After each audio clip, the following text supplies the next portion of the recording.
Alien Week 2023 is likely going to start on June 12th. Let's go into what the excitement is, what are the negatives coming into this year, especially looking at a lot of what the devs have said in previous ISCs and in the written comms and in some of the changes that we're seeing to the game. Don't forget to subscribe if you haven't already. Thank you to my long-term subscribers. I am literally 29 subs from my recent goal of 1,000 subscribers. Thank you to all those who have subscribed. And into our topics here. Alien Week 2023 is usually starts on June 12th. It has the past 2 years. That is the first contact day in the lore, where the human species reached out to its first set of friends, and the Banu in general, if you want to call them our friends. I have theories about how they are going to weigh in on the Squadron 42 storyline and into the PU, are more of friends when it's in their interests, which, to be fair, everybody has their own biases and their own interest at heart. So take that what you will. They do make some amazing ships. And I'm going to spoil it right now. I will be talking about the Merchantman.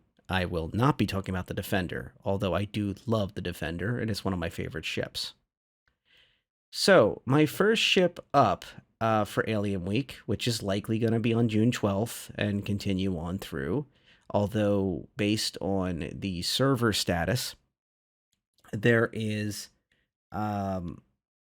possibility that it will be delayed a couple days, especially because we've had so many issues with the 3.19 and 3.19.1 patch cycles. 3.19.1 is currently cooking in the PTU, and there's been revision after revision to get the ASOPs running correctly and a few other major glitches that are impacting game operations. But let's go into the Alien Week 2023. I think that the Railen is a ship that is currently a star. You have VTOL on board, you have the CN technology, and the Xi'an thrusters in general across those 4 locations on a cargo vessel alone is exciting. That's why it was exciting last year. And additionally, it is a heavily tractor beam usage ship. So what I mean by that is there's 2 large tractor beams, one on each side of the ship. And I'm going to be careful how I say this. As we understand it, they are tier 2 of 3, like I talked about in the recent ISC, where developers kind of went in depth a little bit. The ISC ship team talked a little bit. I'll include it in the cards at the end of this video, about how they've changed the tractor beam technology to only 3 tiers now. They were going to do sizes of weapons and all this other stuff, and they went, you know what? We're going to simplify it. There's a tier 1, a tier 2, and a tier 3. 3 can literally move ships. Think like the type of thing that the SRV is running around with, although they did not clarify if ships that are not the SRV, when a friendly or even enemy or neutral ship that's busted and broken with its shields down could be moved into Quantum alongside the SRV, if other ships with a tier 3 tractor beam could do the same trick. So that's something that's coming down the pipe. The Railen is most likely going to stick to the tier 2 philosophy, where it can move reasonable amounts of cargo of different sizes and enjoy that capability. There is a tractor beam on what looks like some type of rail system on the Railen, and possibly a second tractor beam based on the model. Now, I'm being careful how I'm saying this, because I don't want to promise that, there's all these tractor beams and all this equipment, and then it turns out that the holo is updated this year, or the ship is released this year, or it's at least sitting on the showroom floor for Alien Week as a static display, and they changed it yet again.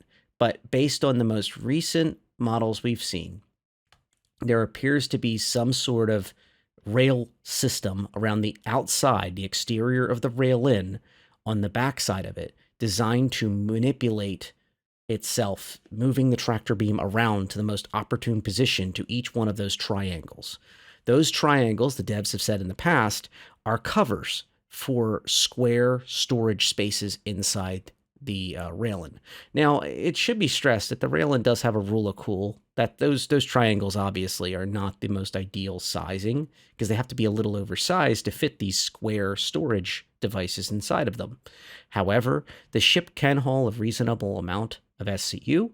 It looks amazing. It's going to perform well in Atmo, although it might burn a decent bit of fuel to keep those thrusters running. But it has excellent maneuverability, and it has reasonable defenses with a nice turret on both sides of the ship. And if when those turrets expand, they should have pretty good range of fire. So it's pretty interesting to me. One of the big things to note is, especially with the recent excitement about snubs and excitement about vehicles in general, all these new vehicles, this is not the ship for vehicles. The Railen is dedicated cargo vessel. At best, it may be able to pit a hover bike or squeeze in a dragonfly or something, utilizing those really nicely set up tractor beams to kind of force them inside the ship. It uses a gravlev technology, both for the ship itself and also this hover elevating system that's like a gravlev elevator that takes you into the ship. And when you take a good look at the animations that we've seen as of last year, they aren't ideal for a vehicle. They're not meant to have like a cyclone roll up to them and then just get zipped up. Now, that could change. When it finally gets rolled out, that could change. It is possible that we will see the Railen this year. The Xi'an thrusters are obviously on the Fury. The San'Tok.Yai also has them, and the Railen happens to have them as well. Additionally, the Railen being in development is something that was in the past. However, in the most recent discussions by CIG, they did not mention the Railen, whether it's in work or not. But there is a few things that are redacted on the list. CIG does like to play their cards close to the chest, and they do like to have a few surprises for bigger sales. I would be shocked if the Railen is not on again, off again in development. I think this is one of those poster childs that they really need for tractor beams, and with all the focus on cargo hauling, this would sell like hotcakes. Additionally, in general, when CIG can get away with it, they like to do small, medium, and large targets for sales. The recent sale for Fleet Week, mainly focused on smaller vessels, snub fighter and 2 ground vehicles, one of a reasonable size, one of a smaller size, but they're all low price point items. It is entirely plausible that they were intending to have other options, but they just couldn't get around to it this year. One of the reasons CIG's development teams straight up said was due to the issue of getting new teams spun up and rolling. And the Fury is a sign of what the new team, what some of the newer staff are working on to get right. And it is also indicative of their strategy. Get these smaller ships right, and then take the technology, take the kits, take the designs, and move them up to larger ships. And that brings me into the next ship on my list. It is the San'Tok.Yai. So, I don't know why I tried to get some suspense there, but it's not that kind of video. But yeah, I think that to me, the San'Tok.Yai is it's like rule of cool. It's trying to be something unique for the sake of being unique. But the more I look at this thing, the more I realize that it's basically a Hornet-sized Fury. And that caught my thoughts now. Looking at this with new lenses, when you look at that cockpit and you see that ball cockpit, it looks like it was ripped right off the Fury. And honestly, I think it was the opposite way around. I think the Fury was inspired by the San'Tok.Yai's cockpit, and the idea of the 4 Xi'an thrusters on little winglets is literally seen here. And the Fury is a simplified, much smaller snub, not a full ship, but a snub fighter of the San'Tok.Yai. The San'Tok.Yai has, obviously actual services. It has a quantum drive. It has much bigger Xi'an thrusters. but it has that Fury-like cockpit, and it's got quad size 3 guns and size 2 missiles. Interestingly, the Fury enjoys those size 2 missiles as well, depending on which one we're talking about. But the size 3 quad guns are quite considerable powerhouse. This is to me is like a Hornet. I would compare this to a Hornet or a Super Hornet. And most importantly, it's a single crew ship of that size. Unlike the Super Hornet, there's no risk of suddenly certain weapon systems like the turret being forced to be used by a second seat. This ship doesn't really have a second seat. It's not meant to be a second seat ship. It's not meant to have 2 crew, which is nice because you don't have any surprises in the future. So it's also alien. It's really neat. It has that maneuverability. If maybe you are a newly converted person to the super mobility situation like the Fury, but you're tired of using a carrier ship, or in the future you train up some new folks and they're really doing well in Furies, but they suddenly, express the urge to be able to go off independently and fly around and do things in the same type of gameplay style. The San'Tok.Yai, I think, is going to be a pretty serious ship for that. Additionally, it is in the pipeline. It is being developed actively. There has been a lot of sneak peeks and little sneak footage on ISCs and Star Citizen Lives of this ship, and it is a looker. I would not be shocked if this thing is out this year, and I think that it would be actually a pretty good chance of it being out this year. And yeah, this ship has a lot more of an impact to me than some of the other fighters, but it is, at the end of the day, another medium fighter in the lineup. It is cool to have options, but I would like to see other gameplay groups other than direct only combat ship, type situations in line and running. It is a shame that there isn't a variant for missiles, but then again, I just got done saying we've got enough fighters. So I guess the Talon Strike would be more your speed if you're looking for a pure missile boat. This thing does have those size 2s rocking on the size 3 launcher racks, but it does not have anything else. I think this ship is a nice specific ship for some people. And on to the Merchantman. The Merchantman, I'm actually gonna up this a little bit. So this is my little whiteboard. I've used these in the past. I've had people asking me about my notes. I'm trying to share as much as possible about my videos, and especially this kind of video. But it was removed from the pipeline. There's no way to sugarcoat that. Basically, RSI took its space, and what I mean by RSI is like the larger quasi caps and actual cap ships of the RSI lineup were all placed in the stead of the Merchantman. And the Merchantman was in the middle of being developed while it was pulled out of the pipeline. So unfortunately, with all the preview work and everything, it's going to be a long time before the Merchantman comes out, unless we start seeing massive gains in the pipeline lineups. And I think, to me, the barometer of success is going to be how fast these RSI ships are pumped out. If you missed my ISC analysis or the original ISC with the ship team that really was like a round table for the ship discussion, their argument was we can finish the Merchantman, or we can finish like 3 ships. Because if we develop a kit for the RSI, particularly for the Polaris, for example, and then we can pump out the Percy, we can pump out, these other ships that we can really start looking hard at. We can start doing ship after ship after ship. And the Apollo is probably on that list as well, because it is in development. I don't think that's a coincidence. Just because it's not a cap ship or some massive ship doesn't mean it doesn't have a lot of the same things. Like, for example, if you have an RSI medical area, you can suddenly move that over with very little effort into a smaller vessel like the Apollo. So there's all sorts of little things. particularly for the merchantman. They said every single thing on it was basically custom made. Even like the custom chairs they already had done had to be rescaled and changed based on the room it was in.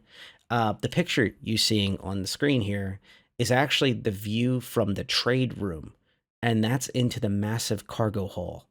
The devs used analogies of like a cathedral or a cavern, the size of this BMM's cargo hold. And I felt this picture, it's hard to see, I admit, the smaller size, but it was meant to try to show you just how big this thing is. From the ground, you can't even see the top of the cargo racks. From above, you can practically see nothing except for the gantry and the top of these cargoes. And it's huge. It's absolutely huge.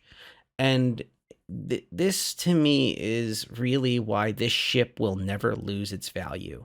So I believe this ship, even though it's still way up there in the prices, I believe it still has the opportunity to go up to another 150 USD. Probably not this year, but I think this is still, if you're looking for CCU gains, it will go so high, you might even be CCU'd out of options, like above the Polaris. So I can't, I pause to remind you that if you can't go down CCUs, but if you're purely in the game for I'm looking for value, I see the Merchantman as an easy pickup, but understand it's a long-term hold. If those kind of words scare you, don't get it. That being said, the applied CCU of a Merchantman, or I picked up one that's just independent of that, gives you a Defender and a C2. So while the ship itself has crazy value that just keeps gaining, even though the thing hasn't been released yet, and it was just removed from the pipeline, which is a massive negative, the Defender C and the C2, the Hercules C2, being its loaners, are really good.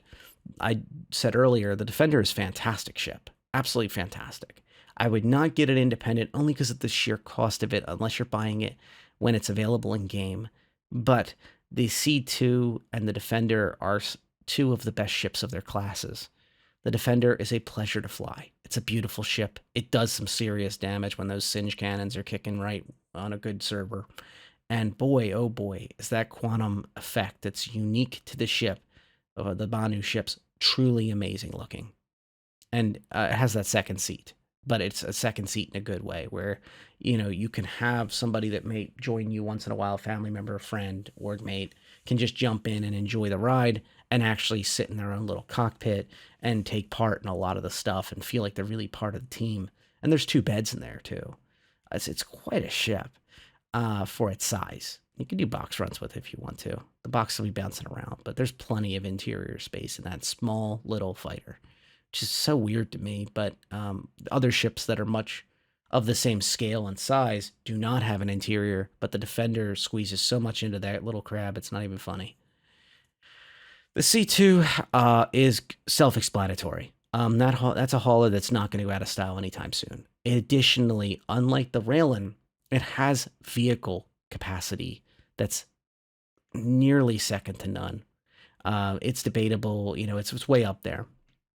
It doesn't suffer from the SCU penalty like the M2 does from its additional armor, which the C2 and the M2 look nearly identical when you open them up. But, yes, it doesn't have the chin turret, to be fair. But when you open them up and you're standing in the cavernous hold, the C2 and the M2 they're basically the same thing. But the C2 on paper has more SCU space due to less armor. So it can do Atmo work properly.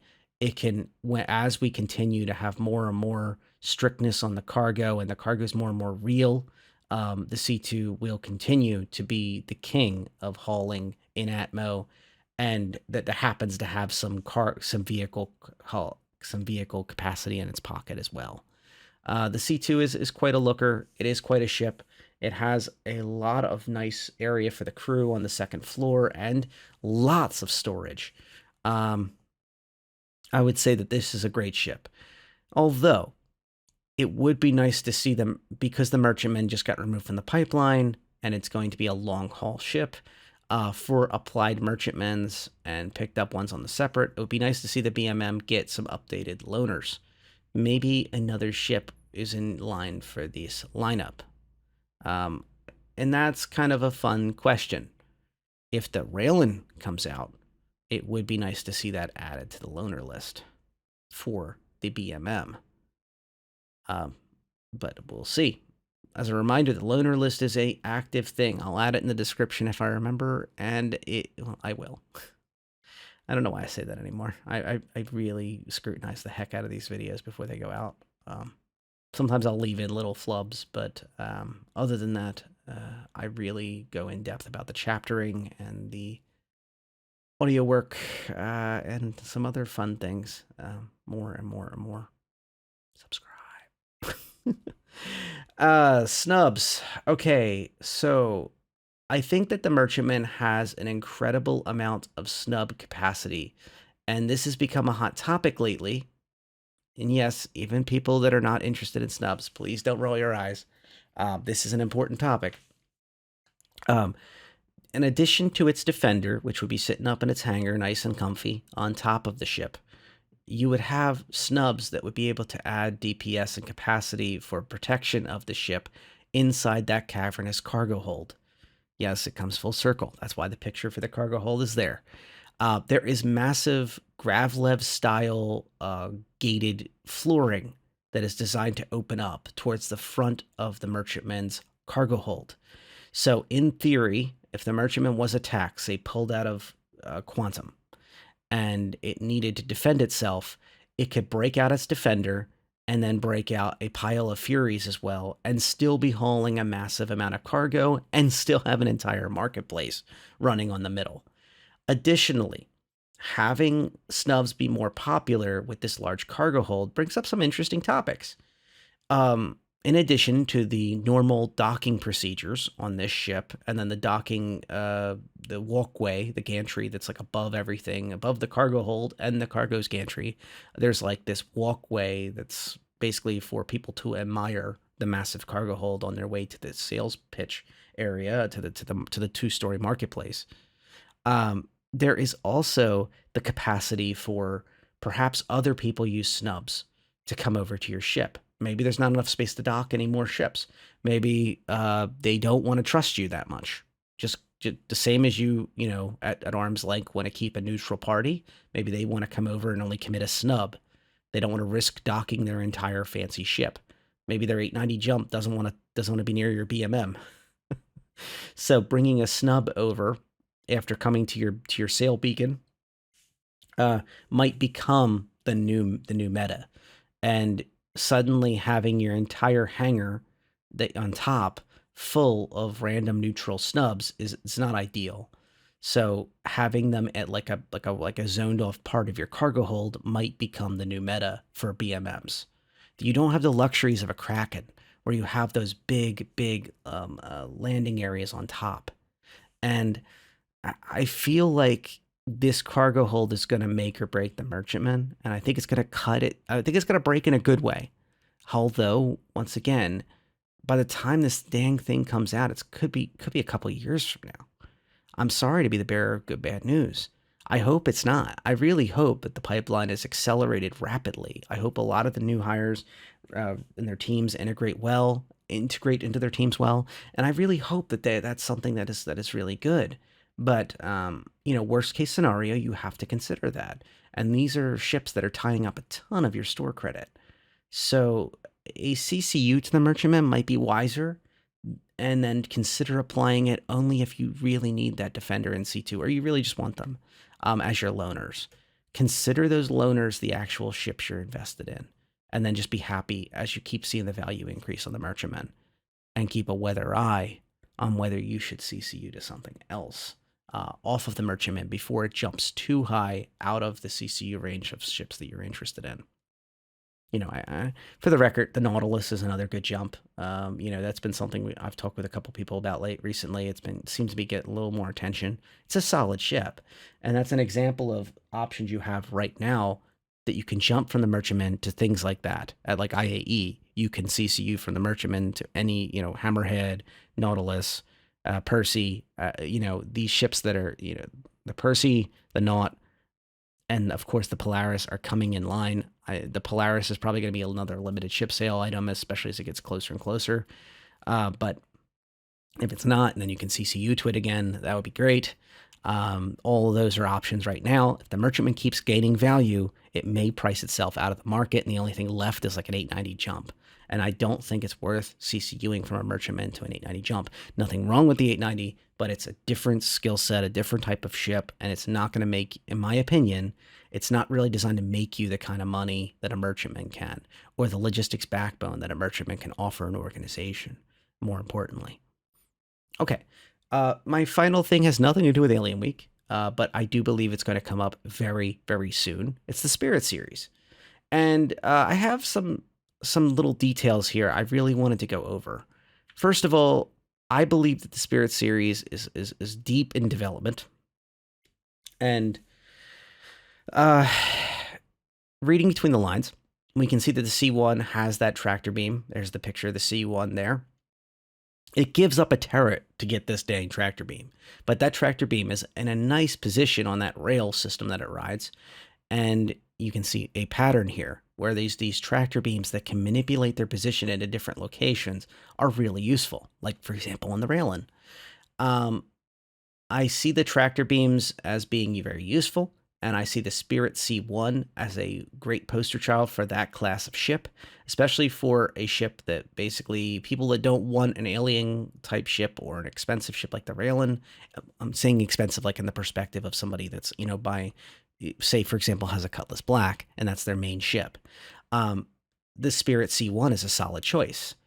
Now, there is a problem with this. There's a little fly in the ointment. The Cutty Black is going up in value on June 27 per Xylo. And when CIG Xylo said this, basically there was a big kerfuffle. My most recent video, you can see the time capsule that is of a surprise price bump for the Cutlass Black and the Vanguard Hoplite. And also possibly the Avenger Titan, I think it was $5 for that one, 5 USD for that one. However, I did not verify with my own eyes the Avenger Titan. It seemed to have been already rolled back, or it was never instituted, but it was supposed to. I did not see it with my own eyes. I don't have video of that Avenger Titan being updated, so I can't comment on that. I believe Xylo he did write in his post all three of those ships. But once again, I did not see the price jump on the Avenger Titan. It does seem like on June 27th, it will impact the Avenger Titan, the Cutlass Black, and the Vanguard Hoplite. Now, the Vanguard Hoplite, the most important one to remember is that it won't be able to upgrade to the Connie Andromeda because its price point is going to be the same as the Connie Andromeda. That is a big problem for that ship, but there's not much else at that CCU price point to really lock it out of. So if you happen to have a Vanguard Hoplite and you're seriously interested in the Connies, or you're just trying to get ready for Pyro, maybe not have a long range troop drop-off ship, not a drop ship, you're looking more for something that's a little larger, multi-crew, that's designed for Pyro, more multi-purpose. Definitely look hard at that right now. On the Cutty Black, though, it's far more problematic. The Cutty Black being bumped up to the 110 USD price point, which is where it's going, is going to lock it out of the Spirit C1. And the Spirit C1, I believe, will be released this summer. At the very least, the Spirit C1, I believe, will be out this summer, probably early in the summer, probably right after Alien Week, probably after June 27. I don't think that date was a coincidence. And after it is the price is increased on the Cutty Black, you will not be able to just CCU to the Spirit C1. Now, if you haven't been around for some of these ship launches that are not in major ship sales, they usually have a sale for at least a week that is available of that ship. Additionally, there is variants of ships that are released separately from the rest of the ship series if they want to go that way.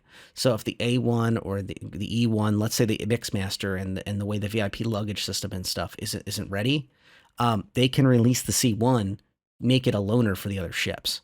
So if you have an E1 or an A1, you'll get the loaner. As a reminder, unapplied CCUs don't get the loaner. But once again, the Cuddy Black not being able to CCU directly to the C1 with a cheap CCU means that you are caught out of position for that upcoming ship. Additionally, usually you cannot get an LTI on a ship, especially outside of the large sales. Now, they can have like a special deal for like subscribers, and they've done special deals in the past for other things. But the launch of a ship, even a war bond variant, usually doesn't come with LTI because the concept sale had it, and then you might get a 10-year special deal like from like the same as you get at a big sale, or you would get the 2-year on the subscriber specials. But that being said, CIG can do whatever they want. I mean, they could change the whole meta on these sub sales whenever they like. But traditionally, a ship like the Cutlass Black being iced out of being able to just CCU over to the C1 is something I see as a big problem because a massive amount of people have the Cutlass Black. It was one of the original ships. It was sold in the starter pack, so newer folks have it as well. And to be fair, those starter packs usually don't have LTI anymore. But the point stands that it is a ship that is extremely common. So suddenly this new exciting ship that a lot of people will want is not going to be available to a large amount of people to CCU back and forth to. They will have to purchase it with new money or melt their ships and then buy again the Spirit C1 at the full price. Which means, once again, they don't get the nice insurance if they had that nice insurance already, like LTI or 10-year or something like that. So I just wanted to highlight that it is a problem, I think, for not everybody.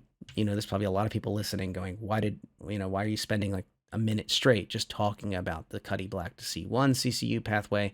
There's a bunch of other CCUs that are also going to be iced out, but let me get back to the Spirit. Now that I got that, I got that off my chest. My feelings on it are, I have to be clear. I want to be honest with everybody and make sure if you have the ship, hopefully you get the message. And if you have buddies with these, talk to your org mates, talk to your friends, remind them, hey, I've seen you flying around a Cuddy Black. Did you pick that up in game, or do you own that?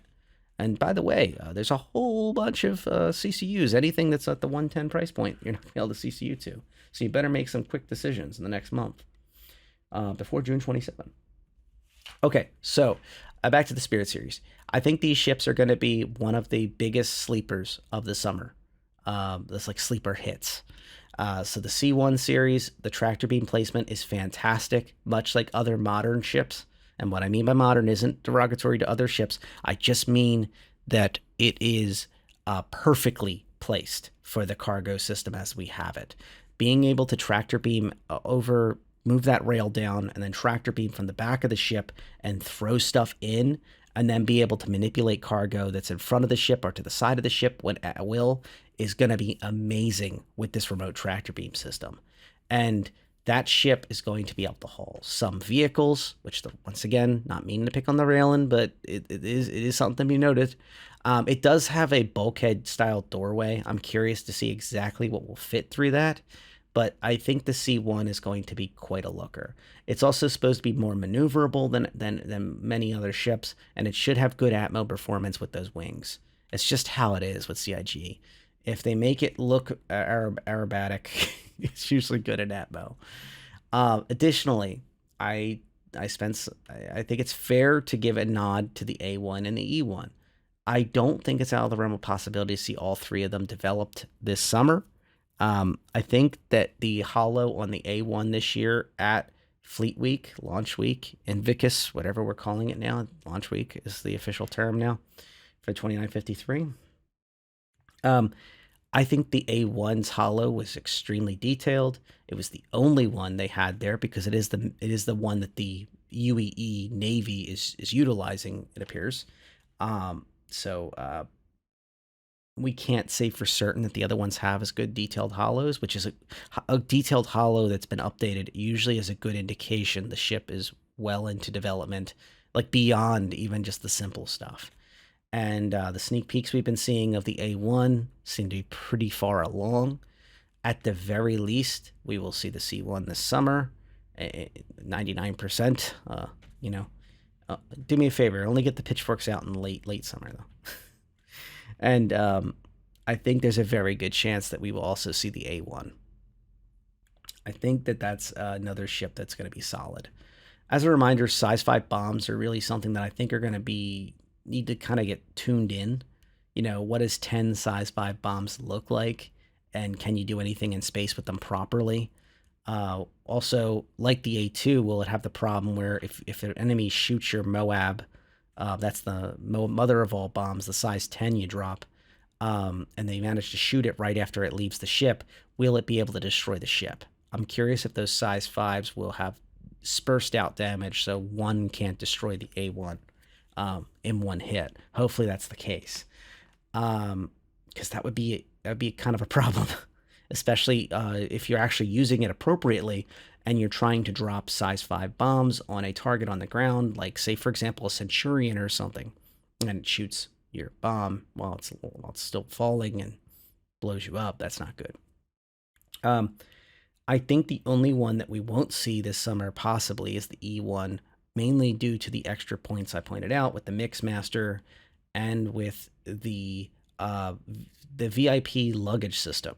Now, I don't think the luggage system is going to impact right now too badly, honestly. It is possible to just put basically floating inventory space underneath in those like luggage areas that are below the VIP seating, because the VIP module for the E1 is 2 stories tall. Has like an elevator system and everything, and then on the second floor is where the fancy seats are in the Mixmaster, and then the bottom floor is where this like luggage area is, which in my videos covering the Spirit I talked about, like those areas are going to be really useful because the E1 doesn't have that much SCU cargo space on paper, but it does have that space for luggage and storage of different things. So you'll suddenly be able to do really cool things. Even like their extra restroom on board for the VIPs. It's going to be handy when you're not transporting VIPs because you can use it to like drop off random crap that you're basically wearing. If we ever have basically toxic environments and such that you're working out of, you can leave all that junk in that bathroom and keep the stuff away from your living quarters. Keep the stuff away from let me rephrase that.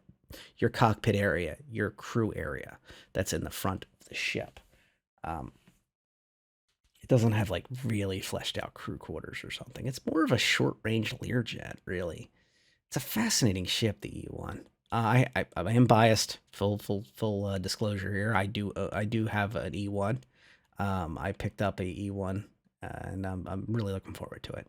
But the C1 excites me. The A1, I'm hesitant on. Bombs really haven't really.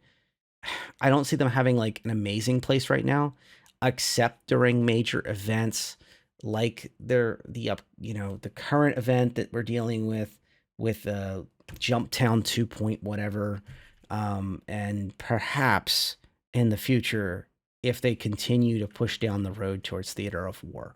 And I'm going to go into deep speculation for a moment. I just want to talk about that for a minute. Theaters of war was an ongoing thing for Sean from CIG, and I don't think they ever gave up on it. They had a lot of desync issues from what we heard in the rumors. Testing didn't go that well from what we heard from devs themselves and a few little veiled things they've said in public. And there's been like a lot of hurdles and challenges, which once again, CIG said in public. I don't think they ever got rid of it. I believe that this current push for Arena Commander and some sort of mumblings of Star Marine seem to be coming from this idea of being able to bring back theaters of war, which for those who weren't around for that, it was the idea of having this combined arms type Battlefield 2142 type environment where they could test combat. And basically, it was not just for give the players something to do in this new game mode, but also give them a bunch of useful combat statistics of how these ships, vehicles, and infantry style weapon systems of soldiers interact, and how players would be able to utilize these different systems, and even like integrating anti-air turrets and integrating capture the flag style point systems and such were more just of a way to kind of force everybody together and bring them into one place. Um, Server events in the PU have been kind of a double-edged sword for many people. I have heard from dozens of people complaining over the past few months about in-game events and the speed and the momentum of them. They basically, the consensus I've heard from many people is, I I basically, I'll paraphrase it this way: I would love an in-game event that is no event. It like it would be a treat to them to not have the event for a few days, and that's not a good place to be. It's almost like the description I've heard once or twice about Star Wars. When there's one or two lightsabers and they're only used sparingly, it's like this amazing thing. But when every single scene has to turn back to the lightsaber, and every single scene is about this magical device and not about the person and the character development, it's like it's less exciting, it's less interesting, and suddenly it's just run of the mill. Um, I didn't think I was going to go to the prequels in this discussion, but yeah. So the discussion I think that is most important here is that events should be sparing, and they should be like this amazing thing that the players who have been around a couple years talk about, and around the org comms, people reminisce and talk about how that's coming up, and soothsay about what the best gear is and what the best ships you want to have ready to go and for that type of event is. Um, that once a year event of this type or something, or that seasonal event. Um, and I think that a lot of these type of events um, are CIG still trying to get that data. CIG still trying to test new systems. CIG still trying to push certain environmental things to see how these ships perform and vehicles perform and players perform when they're faced against each other, and against NPCs. Unfortunately, um, once again, there's like a lot of fatigue from people that just are tired of hearing from Dooley. Although we love hearing from her, the same message 20 times, over and over and over again is tiring. And the CDF does not need our help every 5 seconds, hopefully. Otherwise, the Empire's in a lot of trouble. Um, and I think a lot of folks are on the right track, that the hope is that Arena Commander and Star Marine, they can be their own modules, so the diehards can still be there.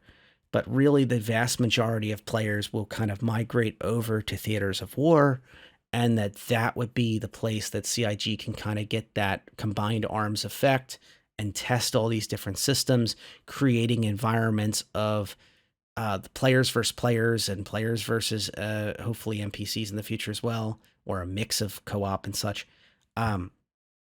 Of players, what I mean by that is players and NPCs on both sides. Probably that would be my guess if I was CIG. That's something else I would like to test. At the very least, NPC-based turret systems that are assisting until certain conditions are met, and then they're disabled based on who's winning or something. But and ships and such that are dropping off players and spawning and such, handling that system.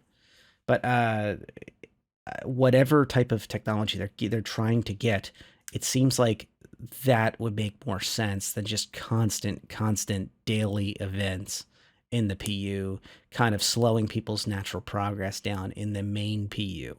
Another opportunity, though, would also, I'd feel obligated to point this out, is that if they left the PTU up, the PTU was more stable, that would be good enough, honestly, to test out things.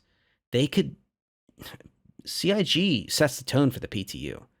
They literally put new content and fixes of glitches and stuff front and center on those patch notes, and we do read them. A lot of the people like me that are avid PTUers, we see, hey, Lorville 2.0 got rolled out or something. And to be honest, in some of the patch notes, they don't put those things. We have to go find out ourselves, or you see it in chat. Somebody says, hey, I found it, and they'll call it out, and then everybody wants to run over there. If CIG really wants to test something, they could easily just put it in the PTU and just say, look, we really want to test Port Olisar's new ramming defenses. And remember, it's on the PTU. So, and just, they could put a server message that literally says like only go to PO if you're going to be part of this crazy test we're doing. You won't be in trouble with us if you're part of this. You're going to help test. Like they could actually do some more directed testing on the PTU of these systems, and that goes for combat as well. All they got to do on the PTU, and they've done this in the past where they have allowed ships to be available to everybody. They could turn around and have a ship available to everybody, or just put it at 0 UAC rental and all the rentals kiosks if they really want to do it that way. If for some reason they can't do the old system, they could just have a ship available, and then suddenly everybody's going to have it. And you know what's going to happen? A lot of those ships are going to get shot at and shot with people shooting at things with them, running contracts, doing piracy, doing missions with these things, constantly testing out these things in different ways. Players inventing their own ways of using them. And all you need is just a few words of direction on a bullet point at the top of that patch notes. And before you know it, pretty much every server's in lockstep with what you want to test. So I especially if you have good respawn location, a solid respawn location right near the testing area. That's really all you need infrastructure-wise. Free ships, so anybody who jumps on the PTU can get it. Open access to as many people as possible, preferably all backers. But if you want to be careful, maybe a wave 2 or wave 3 or something at first, just to see how it goes. Just because of sheer numbers of people you might get involved. And then a place where they can spawn. Give them a hint. Tell them, hey, pick Loreville, and then fly to this location that's a short hop away. The whole fight's on Loreville. The whole fight's on Hurston, just outside of Loreville, at this beacon, this location. It's that simple. You can set it up any which way you want. And I will mention one other thing. Theaters of War has an advantage over the PU in the sense of any of these game modes can just load one map. So if TOW is still being done like a couple Citizen Cons ago that they mentioned, it was going to be a whole world loading, but it's only one world loading. And it's only this one area that's got the staging map on it. That's interesting to me that they only have to load that one area. Whereas the PU, the PTU, etc., that I just got done saying, even Evo, they have to load all of Stanton. So it is possible that maybe this is just one more thing I'm speculating on. It is possible CIG wants to try to capture future networking fixes and just imagining that the streaming entities and everything is working correctly on the server and all the underlying techs are working way better. And then this is the type of environment that players will find themselves in. And in this game, in these modes. It is possible that that's what they're also trying to get to. But yeah, that's about all I got for this upcoming Alien Week 2023, which is covering more about other things than it is covering Alien Week. But these are the things that are exciting me leading into the summer, leading into Alien Week 2023. I think that the Railen, the San'Tok.Yai are certainly plausible, and San'Tok.Yai is probable that it will be at Alien Week, available for purchase, available for flying. The Merchantman, while it has been pulled out of the pipeline, is still a interesting silo of value that'll continue to increase, has great loaners, has that snub capacity that has given it like a huge buff with it not even existing yet. But those snubs will be incredibly impactful if you want them there. They have this because of the nature of the cargo hold and everything else. They certainly have the space to fit quite a few and still have a ton of cargo space for all your needs. And then finally, once again, the Spirit series is in development, confirmed. Like I talked about the Cuddy Black to the C1. Be sure to tell your friends and orgmates about that situation. And yeah, the C1's tractor beam will be the star of the show, I think. And that is certainly why I believe the C1 of the Spirit series, if only one is released in the coming month or two, it will be the C1, and the rest, that'll be the loaner for the other two. Although it is possible the entire Spirit series will be released over the summer. That's all I got. Thank you again, and fly safe.